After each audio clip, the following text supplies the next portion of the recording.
Hello and welcome to a new series of Hot Topic where we debate the issues of the day affecting the people of East Yorkshire and Lincolnshire.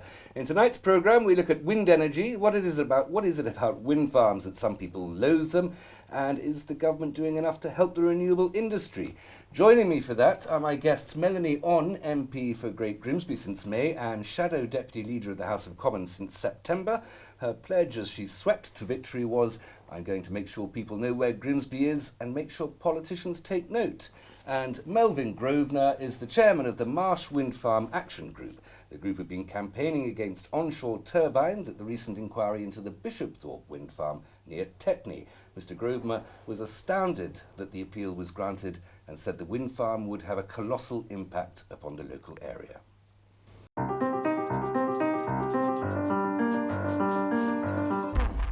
Welcome to Hot Topic. I'm Hugh Richards. Before we start the debate, let's take a look at some of the facts and figures. The UK has the resources to be a green energy powerhouse. The Humber is earmarked as the renewables hub for the UK, and a series of government initiatives have been put together to support the growth of this industry. The Humber estuary is of strategic importance to the UK's energy supply infrastructure. It's the country's busiest trading estuary and home to onshore and offshore, including two of the UK's largest offshore wind farms currently being developed off the Humber coast. In Grimsby, Centrica, RES, E.ON, Dong Energy and Siemens have established operations and maintenance bases which serve rounds 1 and 2. Greenport Hull, occupied by Siemens, will accommodate the supply chain and equipment manufacturers, while on the South Bank, the Able Marine Energy Park will do the same, with Dong Energy operating its turbine manufacturer from here. Overall, the UK government has invested £7 billion in offshore wind farms, and 80% of all North Sea offshore wind farms are within 12 hours of the Humber estuary, while 813 offshore and onshore farms are located within East Yorkshire and Lincolnshire. The UK government hopes to produce 30% of its electricity from renewables by 2020. However, nuclear energy seems to be the flavour of the month. Well, that's a brief explanation of the issues. Melvyn, onshore wind farms particularly, why do you object? I think the issue here with onshore wind farms has been one that's run through for a long time. And we start from a scenario where obviously the Climate Change Act in 1980, endorsed by our previous Prime Minister Tony Blair, brought us into the renewable energy programme under the auspices of the EU.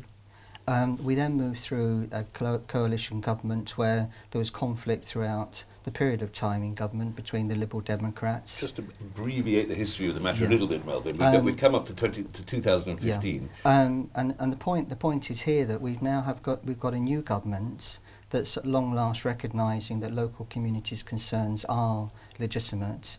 And we've got new guidance that's come through on the 18th of June, which says that local communities' voices should be heard, and unless wind farms have their backing, then they shouldn't be consented. What are the local voices saying? What are their concerns? Why do they object to those wind farms being built?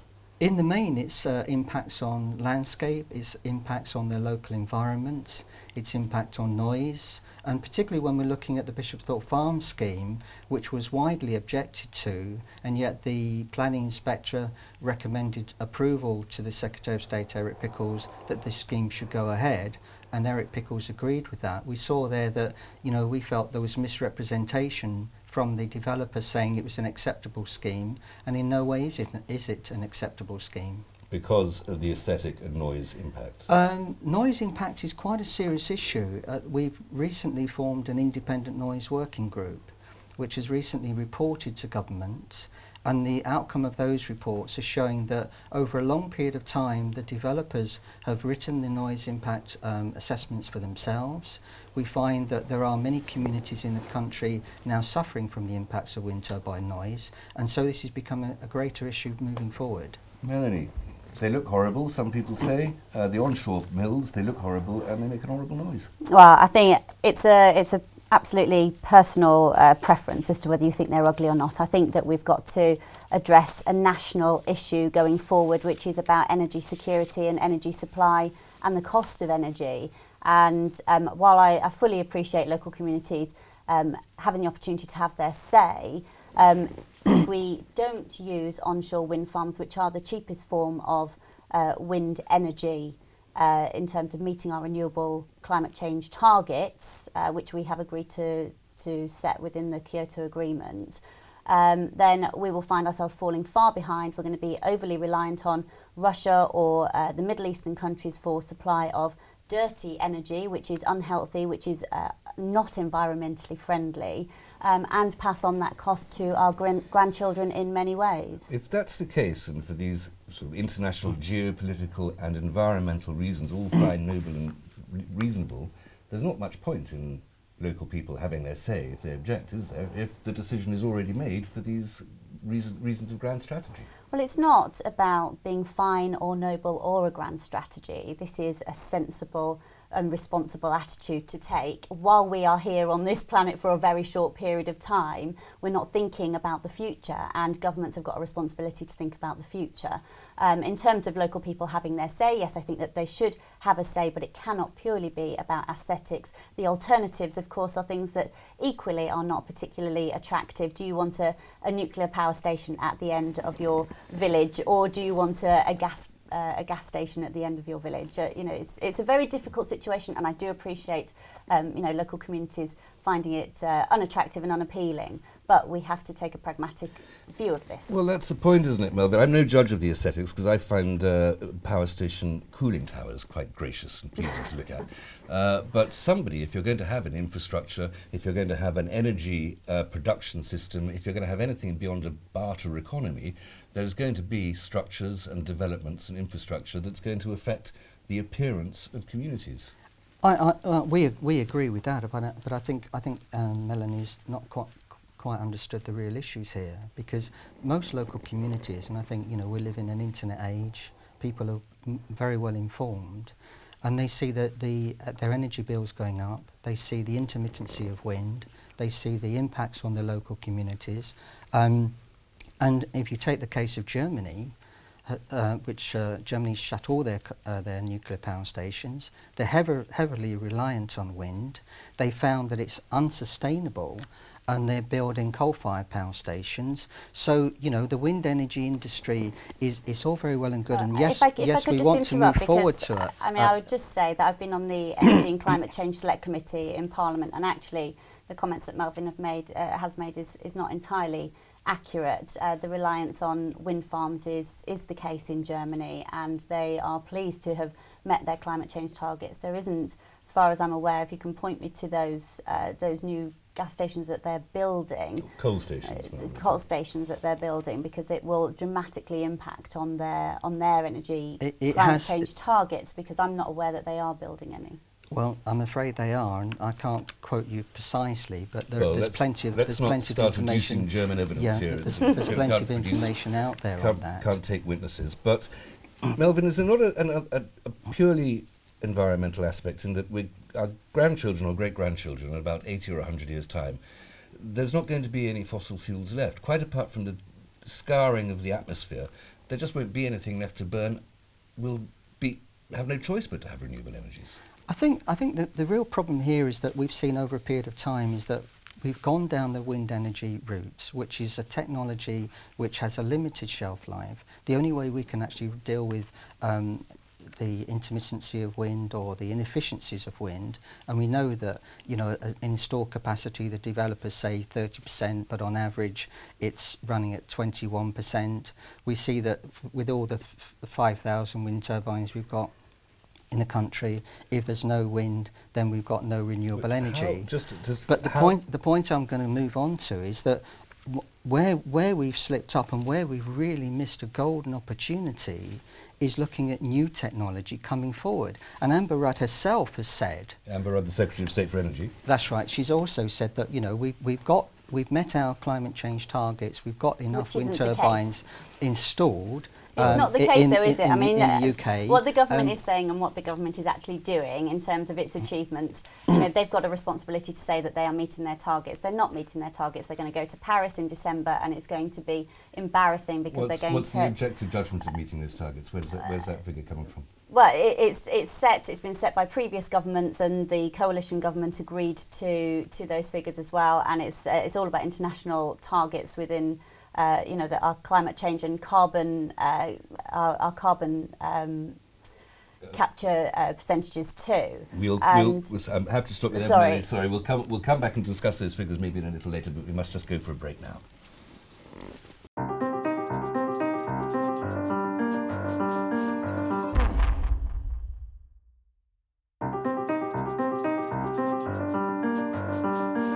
Welcome back. Still with me in the studio are Melanie Wan MP for Great Grimsby and Melvyn Grosvenor, Chairman of the Marsh Wind Farm Action Group. We've just been talking about the merits or the demerits of renewable energy and trying a little bit to predict the future. Melvyn, just want to make that point a bit tighter. How will my great-grandson in the year 3000 switch on his light bulb?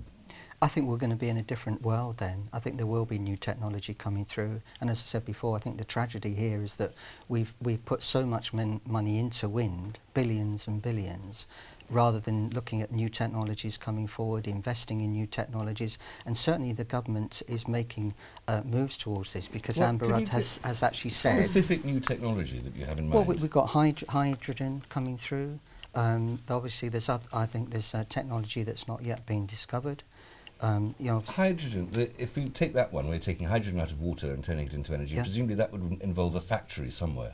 There will be processing. We haven't even started to look at wave power yet.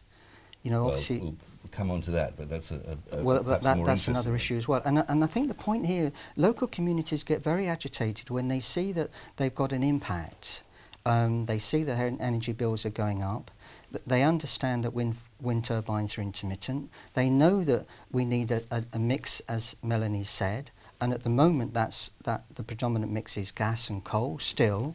And so we are in a transitional period, and I think that people understand that.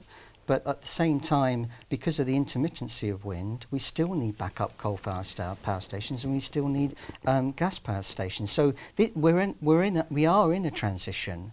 But we're always in transition. We are in transition, and I would say it is a fact that we are reducing our power stations, that we are struggling to get a new nuclear power station online, and so we need something new. And talking about all of the investment that's gone into wind energy, the majority of investment that's gone into wind energy has been private investment into wind energy. It is the companies that have invested in wind energy. And if you look locally in Grimsby, you'll see Siemens, you'll see Dong, you'll see E.ON, and those are private companies putting that money in. Yes, there has been an element of subsidy, but when you talk about an infrastructure around energy, I think there is a responsibility incumbent upon government to support that and support that in the future. Now, those new technologies that Melvyn was talking about that are very abstract and theoretical at the moment, we are moving forward in terms of tidal power. If you look at Swansea Tidal Lagoon, that is one element of it, but the reality is that is very expensive, and already we're seeing the government backtracking from funding some of these important renewable projects. And if they're not prepared to invest in those, they're not prepared to invest in something that is purely speculative at this stage. That point about the subsidies, though, Melanie, those subsidies are enormous. The industry wouldn't be possible without those subsidies. It isn't a commercial industry. But it's the same with any kind of energy infrastructure. It's the same with Hinkley. It's the same, with carbon. It's not just the subsidies. With the carbon capture and storage that was coming the subsidies from are a cost to the taxpayer, so we're all paying it round that way as well. But it's also. But you know that the average cost of the taxpayer is only £8 a year. It's not a huge amount. Also, the cost is that the bills on our energy go up because it's more expensive. £8 a year. £8 a year, so that's 2 pence per day. Is it £8 a year it's costing us each through the subsidy, through taxation to the government, or is it £8 a year it's costing us extra on the bill? The way that we pay for it is through our tax, and it's not through our tax, it's through our energy bills, and that's 2 pence per day, which works out about £8 per year per household. Fairly cheap, quite efficient. Well, I don't know where Melanie gets the figures from, but the figures I've seen are £3 billion a year. Not each, Melvyn, surely. No, I know, but extra cost on our bills. And the point is there that if some of that money had gone into new technology, now I'm talking about going back 15 years, I'm talking about going back a long time. And again, we are almost in a car crash situation where we've got wind turbines coming through. But this is brand new technology, Melvyn. I don't know how you can say that, because actually 15 years years ago, we didn't have any wind farms. It's taken this long, it's taken development. And I know that some of the local firms have spent something like £40 million investing in our area, and that is a huge amount of money for an individual company to spend on developing our future energy needs. But it also has provided employment in the area, and we're looking at potentially another 4,000 jobs coming out of renewables. I was going to ask, but Melanie, is that not in some ways a sort of an artificial creation of employment? Of course, for your constituency, it's very good news, and you have a perfectly legitimate vested interest in this new industry because it's putting so much money into your people. But you could say the same about steel. Isn't that artificially necessary? Oh, but it's not, is it? But you know, as a country, we need certain things. One of them is energy, some of them is. You can say that about any industry that has money invested in it by the taxpayer. Any infrastructure. So you know, there will be communities that benefit. But how is Grimsby benefiting? You mentioned 4,000 jobs. Is that going to be a permanent increase in 4,000 jobs, or are people going to be, once everything's built, are they going to be going away and working on other projects? I mean, Melvin's mentioned the kind of the shelf life. I mean, we're talking about 35 years worth of jobs, and these are mainly around the operations and maintenance roles, and they are long term, as far as I can see. The same as you would expect in a nuclear power station that has a shelf life of about 30 years itself. So that, in effect, that the fact that the shelf life is quite short. Well, it's no shorter than nuclear. But that's a good thing, isn't it, for you? Because it means that it keeps at some point, at some point there will have to be, there will have to be new turbines installed, and that will mean more jobs coming to the area. Well, then it's a big hit to the local economy you're suggesting here. I agree that the local economy needs jobs, and we welcome the fact that, you know, obviously there is an offshore industry coming through, but obviously that's got to be laid against the cost of building the facilities. We still see the issues of the high energy costs. We see that, you know, the jobs at Scunthorpe have been impacted because of the high energy costs, which have come through from the increase in subsidies. Well, I think that the actual impact around steel has come from Chinese dumping steel. Well, much more so, it's a little bit of a red herring to try and conflate the issues. Some of it, Tata has said that it's the energy costs. That's a very part of it. They've said that it is a part of it, and the government has alleviated some of those energy bills for high energy use industry. Well, no, exactly. Yeah, far too late. But I have issues coming back because, you know, most of the turbines that have been built over the past sort of 10, 15 years have been manufactured in Germany, Siemens. Most of them have Absolutely. Let's get them being made in this country. It would be fantastic if we could have these made with local steel, using local labour, having a whole new industry, innovating, having engineers, these high-paid jobs. That's exactly what we're looking for. But I think one of the points that you made was about people have got access to the internet. Yes, all of that developing home use technology is driving up our energy use, and we must make sure that we've got secure energy supplies for the future, because our population is increasing, our energy use is increasing, and if we don't do something about it, if we just say not in our backyard, then we're going to face some serious problems in the future. To be honest, Tata was making steel plate for the wind turbine tower, so I mean that local industry was in Scunthorpe was supporting the industry in Grimsby, and vice versa. Excellent, good. I'm pleased to hear that. Oh, well, okay, I pass on some good news. I just wanted we talked about the environmental impact of using old-fashioned non-renewable energy, the fact that that's going to run out anyway, the harm that it's doing to the planet, the cost of it, and the fact that it's not really creating any new jobs. What other alternatives to energy that's either natural or burning something is there apart from nuclear? I mean, nuclear, that seems to be what they do in France, and that seems to work extremely well. I think so, but there's been a new announcement, hasn't there, that David Cameron's looking at a new energy grid coming in from Iceland for the volcanic energy that's being produced there. We've still got. I don't think anybody in Grimsby wants to rely on anything coming from Iceland. Well, I mean, yeah, but I mean, if we're talking about local jobs, then obviously, you know, as I said before, I think that there are opportunities coming forward, and I certainly, obviously, over a period of time, that the turbine jobs in Grimsby, particularly offshore, will be sort of important to the local economy. But when you're talking about a small-scale wind farm of 8 turbines relative to the offshore, and the disproportionate environmental impacts that causes to the local communities, then we've got a real issue. You know, the Humber Gateway, we're talking about what and Triton Knoll, we're talking about 219 megawatts. Triton Knoll, 800 megawatts. It's very easy though, isn't it, to say, well, let's put everything offshore. There we can't see it, there we can't hear it, and it's incredibly abstract. And it's very easy, but you know, if people are worried about the cost of renewables, then actually, you know, the cost of doing everything offshore, the diesel that it takes to get the boats out there and take the staff out there, the monopiling into the seabed, and you know the impact that it has. You know, if people have environmental concerns, the potential impact that it has on the environment there. You know, it just seems to me that it's convenient rather than having it, you know, where people can see it. I hope we've established, Melvin, that you're not just representing NIMBYs. There's an economic as well as an aesthetic argument behind what you say. Absolutely, yeah. Melanie, you're not just advocating the interests of the selfish interests of your own constituents in having this vastly subsidised industry putting money in the pockets of your constituents. Yeah. Good. Well, I think in that case we have created more light than heat. Thank you both very much. That's it for tonight. The first episode of Hot Topic of this series. Please join in the chat or possibly the reasoned argument on Twitter using the hashtag Hot Topic. Email your views to hottopic@estuary.tv. And until next time, good evening.